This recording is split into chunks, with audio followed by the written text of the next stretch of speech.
In the closing years of the Second World War, Japan launched an ambitious, last-minute effort to recover from devastating naval losses. Among its most drastic moves was the conversion of a half-completed battleship into what would become the largest aircraft carrier of its time. This ship, named Shinano, would ultimately serve just 17 hours before being lost to the Pacific.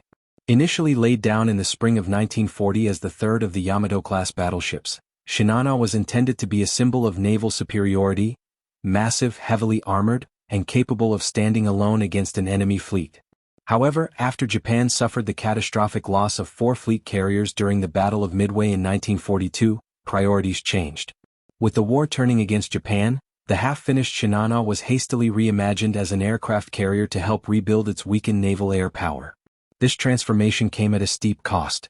Compressed timelines, resource shortages, and a lack of skilled labor all contributed to significant compromises in both design and construction. Originally intended to be completed in 1945, the deadline was pulled forward by nearly 5 months after Japan's defeat in the Mariana Islands. Skilled engineers were scarce, many having been drafted into the military.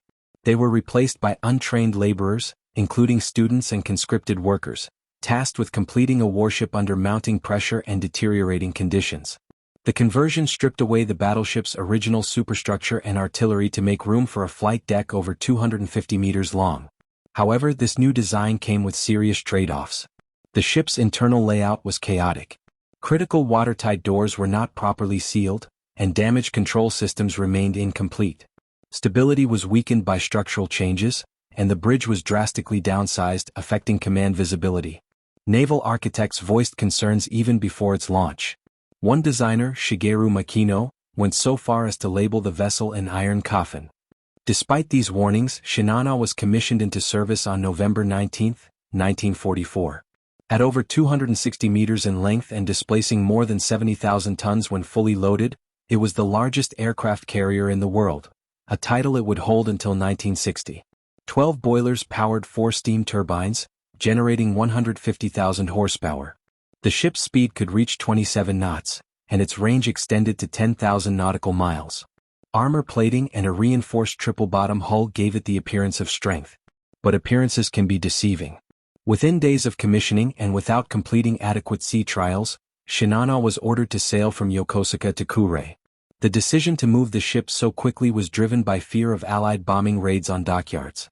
However, the voyage route placed the untested carrier squarely within Allied submarine hunting grounds.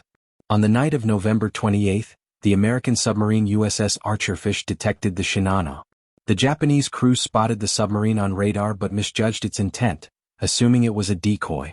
The captain, Abe Toshio, decided not to engage. Compounding this error, the ship's maximum speed was reduced due to damage to its propulsion shaft, another consequence of rushed construction. Soon, the Archerfish closed the distance and launched 6 torpedoes. 4 struck their target. The damage might have been survivable had the ship been properly sealed. Instead, seawater flooded unchecked through open inspection ports and improperly installed bulkheads. Pumps failed and internal compartmentalization collapsed. By early morning, the carrier was listing heavily to starboard. Captain Abe ordered the crew to abandon ship. At 10:48 on November 29, just 17 hours after departing Yokosuka, the Shinano capsized and sank. Over 1,400 crew members perished, including the captain. Survivors were rescued by accompanying destroyers. The Shinano never launched a single aircraft, nor did it complete a combat mission.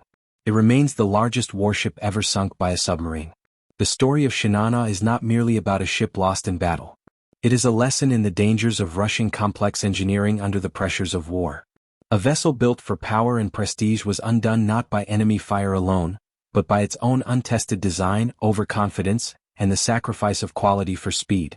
In the end, Shinano served not as a weapon of victory, but as a cautionary symbol of desperation and decline.